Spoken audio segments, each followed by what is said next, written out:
Shout out there to Swansway for sending us a press release. So the headline in Motor Trader is Swansway sees profits up 155% to 10.2 million. Now, this is, as I say, based on a release put out by Swansway, because last year they had a particularly good year. Now, bearing in mind, we were hit by COVID hard from March onwards, but their results are very, very positive. So this rise of 155% to 10.2 million pounds in 2020, and that's based on, well, they had a revamp in 2019, and they put new measures in place, which really saw them through 2020. Yeah, I mean, again, great group, fantastic results there, and I mean, I know these guys personally. To be fair, with particularly John and Peter Smythe, and for them, we sort of kept in touch with these guys throughout the pandemic, and they talk about the speed in which they got in touch with the customers. I mean, Michael's there is talking about that. Getting back to what they are basically doing is retailing. And I mean, I don't know, it's a phrase overused really in the industry, but that back to basics. They are retailers. It's about retailing. Get back to that. Focus on what you're good at and what would they do. So again, fantastic result there from them. Yeah, and they do go into detail about what they did last year was very much take the decision to get back into work as soon as possible, so that the majority of the workforce were back in the business during May, from May onwards, and really to take them off the government job retention scheme and pay them full salaries. So they acted quickly, and there's a very telling quote here from Group Chairman Michael Smythe, who says, "In my 54 years in the motor trade, I've had many obstacles to overcome.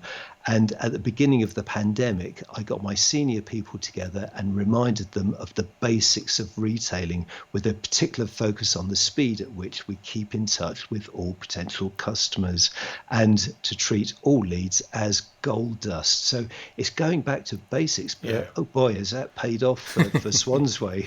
Yeah, they've done really well. I mean, these guys over recent years have really pushed hard on the growth and getting some business in. So we'll let you know more on this one as we hear from the Smythe brothers. Yes. And moving on, so talking about the recovery, really here, and this is with Car Dealer. And the header is that used car sales rocket by more than a quarter during the second week of reopening in England and Wales. And that's saying that the market is going from strength to strength. And this is a report from Kazana.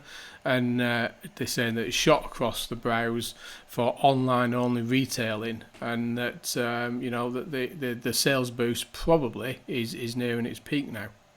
Yeah, so the analysis looks at week-on-week performance. And so for the week beginning 19th of April, which is the second week after reopening in England and Wales, Kazana says sales leapt by 27.1%, and that followed a week-on-week rise in that first week of 29.6%. So showing a very, very strong start to the reopening.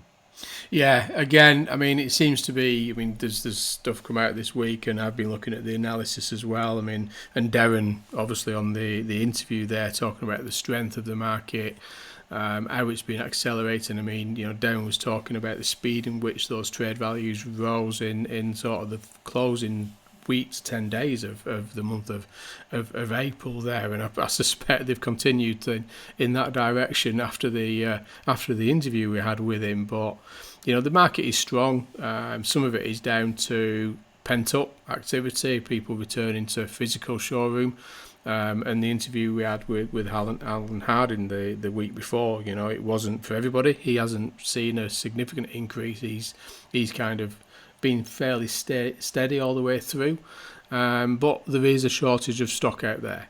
There is challenges in the new car market, which we'll talk about shortly with one of today's headlines, but that's having an impact on top of the challenges that the pandemic has created in the used car market around availability of stock, and the fact that there isn't more stock coming in any significant volume.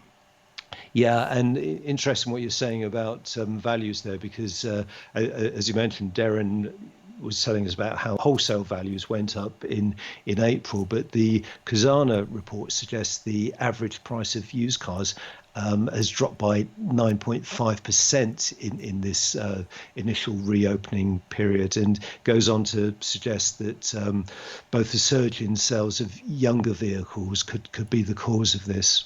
Yeah, it will be. I mean, there's a view that some of the retailers are basically, because of the shortage of some of the stock coming into the market, that they are selling cars that they may not have normally sold, that they may have put into the wholesale market. There is demand there still for that lower end of the market. As people continue to stay away from public transport. So there's a lot of dynamics at play at the minute, and I think the question is, how long will it last is the one. And again, I think Khazanah's with Rupert there talking about that, and definitely Darren did on the interview. And the next headline is from Motor Trader, and it's "Buyers feel safer in showrooms than at the supermarket." So again, this is welcome news, coming hot on the heels of showrooms reopening. So this is based on research done by Whatcar, and they surveyed just over 600 in-market buyers who had actually visited a showroom in England or Wales during that first week of showrooms being opened. And when asked how they felt their showroom visits compared to going to their local supermarket, 71% said they felt the dealership had been more COVID safe than the supermarket. Yeah, and I suspect there'll be people listening to this podcast this morning furious that, all the way through this and the conversations. I mean, obviously the obvious comparison was garden centres, wasn't it? When people were challenging the government about showrooms reopen. But the message was always coming from particularly leading senior execs within the sector that the size of the showrooms, the setup of the showrooms, the investment in PPE equipment and the distance and controls that they put in place, that there wasn't a valid reason for them to remain shut at some points of the lockdowns, and for them to go into places like garden centres or food supermarkets and see their measures and what was happening there compared to their own setups. There was a challenge, and I think this is adding to that, is that there was these guys have put systems and processes in place to take care of their staff and the customers, and they put a lot of time and effort into that.